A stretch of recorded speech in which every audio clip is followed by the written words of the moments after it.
주인공은 조국 전 장관. 박지원 국정원장이 지난번에 관악구 출마설을 얘기하더니 이번에는 지역구는 광주일 것이다 라는 얘기를 했습니다. 자꾸 이랬다가 저랬다가 합니다. 들어보시죠. 저는 출마할 것 같아요. 새 길을 간다고 했잖아요. 예. 저는 신당 창당에 더 무게를 둡니다. 예. 제 생각이에요. 예. 제 판단이에요. 그리고 조국 장관의 지역구는 저는 광주다. 두고 보세요. 여러 가지 워딩을 생각해 보면은 그 길밖에 없겠구나 이 생각을 합니다. 서재현 부대변인, 지난번에 박지원 원장은 관악구라면서요. 그러니까 지금 뭐 그 길의 해석이 다양한데 저는 개인적으로 박지원 원장의 그 길도 궁금하긴 합니다. 아, 박지원 원장? 예, 그 길도. 그래서 지금 자기 정치하는 거다. 그렇죠. 자기 정치라기보다는 방송 패널에서 본인의 어떤 주장이나 의견을 다양하게 얘기할 수는 있긴 한데요. 사실 길 없는 길해서 저도 그게 고민을 많이 합니다. 저도 이제 교회 가서 주님 오실 때까지 나는 이 길을 한데 이 길 할 때 무의식적으로 조국 장관이 생각이 날 정도로 그래서 이 조국 장관은 사실의 어떤 상징성이 있는 부분이 있는 것이고 그 김재원 최고위원도 사실 2021년인가요? 그때 윤석열이라도 뭐 이렇게 악마라든지 이런 여러 가지 뭐 하더라도 정권을 교체하기 위해서는 활용해야 한다는 취지, 즉 정치권에서는 그의 국민적 눈높이를 떠나서 총선 승리, 선거 이기기 위해서는 어떤 전략도 쓸 수 있는 것이거든요. 그런 고민에 있어서 조국 장관이 어떻게 보면 민주당이든 아니면 당에서 쓰임이 어딘지, 그게 광주인 것인지 혹은 다른 지역이신 것인지 그런 부분에 대한 다양한 해석은 이제부터 시작일 것 같아요. 그렇군요. 그래서 그 길에 대한 해석은 조국 장관 본인도 이야기하더라도 그걸 믿지 않고 다방면으로 다양한 해석의 길이 있을 것 같습니다. 근데 이것도 매우 흥미로운 장면이 이례적인 장면인데 여당이 국민의힘에서는 오히려 조국 출마를 반기는 분위기고 출마하시라고. 야당이 민주당 내부에서는 난색을 표하고 있습니다. 박정호 의원님. 이것도 무슨 장면입니까? 좀 전에 서재현 부대변인 얘기한 데서 답이 있잖아요.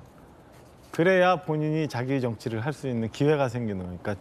박지원 원장 요즘에 보면은 뭐 총기가 연연만 못 하신 것 같아서 그냥 방송 나가서 마구 던지는 것 같아요. 그러니까 뭐 그래도 이렇게 흘러가다가 그래도 박지원 원장은 한 방이 있어요. 그게 그 한 방이 뒤에 있는 것 때문에 그래요. 그러니까 뭐 관악에 출마한다고 그때 상황에 대해서 얘기하고 지금 또 광주 갈 거다. 그것도 신당까지 얘기하고. 저는 박지원 원장님이 지금 상황으로 이렇게 이 정치판이 굳어져서 내년 총선을 하면 본인의 공간이 없기 때문에 판이 흔들려야 살 수 있는 분이거든요. 그러니까 김대중 대통령과 민주당을 쭉 해와서 오다가 노무현 대통령 이렇게 시절에는 또 열린민주당 합류 안 하고 또 별도로 가다가 최근에 뭐 문재인 대통령하고 또 다른 길로 가면서 국민의당을 같이 했고 지금도 더불어민주당이 이 상태로 쭉 가면 본인이 도저히 출마할 수 없고 뭐 이런 상황이 있기 때문에 판이 흔들려서 무언가 변화가 있어야 내 공간이 생긴다 생각하기 때문에 저는 마구 막 던지고 그중에 뭐가 하나 딱 걸린 거봐 내가 옛날에 그랬잖아 라고 얘기하면서 떠장짜장 해갖고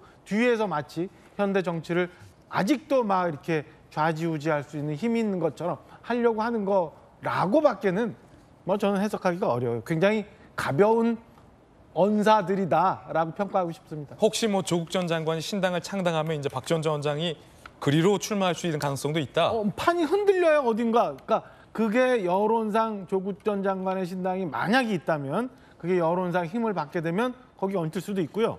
만약에 그게 아니면 자기는 또 민주당이 잔류할 수도 있는 거예요. 만약에 조 전 장관 신당을 창당한다 치면 이재명 대표 체제 입장에서는 반가운 소식은 아니잖아요. 당연히 반갑지 않은 소식이죠. 반 이재명 모습으로 비춰질 수도 그렇게 있잖아요. 되는 거죠. 그렇게 되는데 어찌됐건 현재판이 아니라 뭔가 흔들려야 내 공간을 만든다 하니까 민주당을 생각하는 것도 아니고 호남에 있는 전통적으로 본인을 지지했고 지금까지 만들어줬던 분들을 생각하는 것도 아니고 오로지 내년에 입신 양명만 생각하시는 분 같다는 생각이 저는 들어요. 자, 이 박정하 전 의원의 어떤 개인적인 견해라는 말씀 드리겠고 조 전 장관 입장에서는 근데 지금 보니까 민주당 지도부가 공천 줄 것 같지는 않고 왜냐하면 친명계 의원들도 민주당이 공천 주는 일은 없을 거다라고 최근 발언이 많았잖아요. 그런데 지금 서울대에서도 사실은 교수 직위에 대해서 강한 징계를 받았잖아요. 그럼 돌아갈 길도 없고 하니까 조 전 장관 입장에서는 이렇게 있다가 그러면 까짓 거 신당 만들어야겠다라는 마음의 변화가 있을 수도 있는 거 아닙니까? 그렇지 않아요? 최근에 그 전주에서 있었던 저기 이상직 전 의원 때문에 생긴 보궐선거 결과 한번 보세요.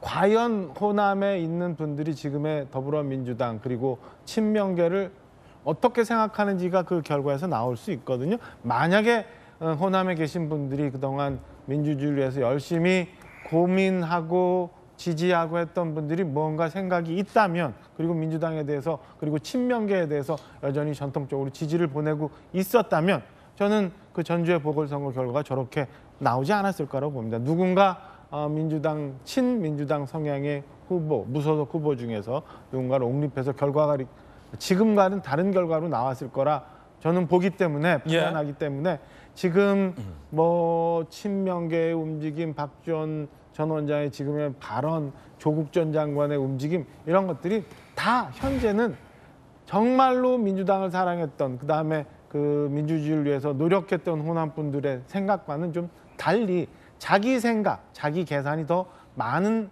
생각들이다라고 평가하고 싶습니다. 자, 서지현 전 부대변인, 조국 전 장관은 어쨌든 팬덤이 있는 정치인인데 신당 창당 가능성은 없다?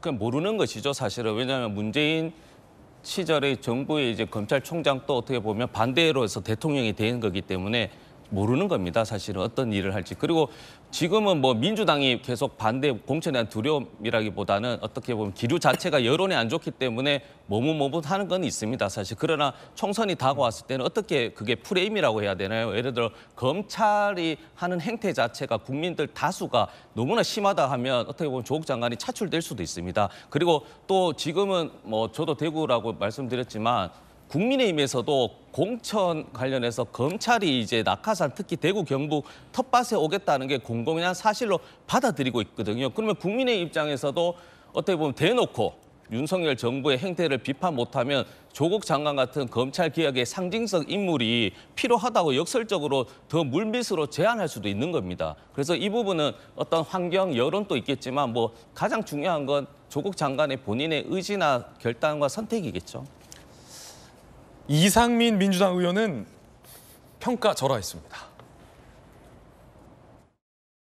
뭐 이것저것 막 뭐 저기 지뢰밭 다 터지듯이 터지고 있는 상황에 조국 전 장관의 문제가 나온다고 해도 비중이 예전 같지 않습니다. 왜냐하면 그거는 다른 게 워낙 또 저 이슈되는 것들이 많기 때문에 그 중에 하나의 n분의 1이 되기 때문에.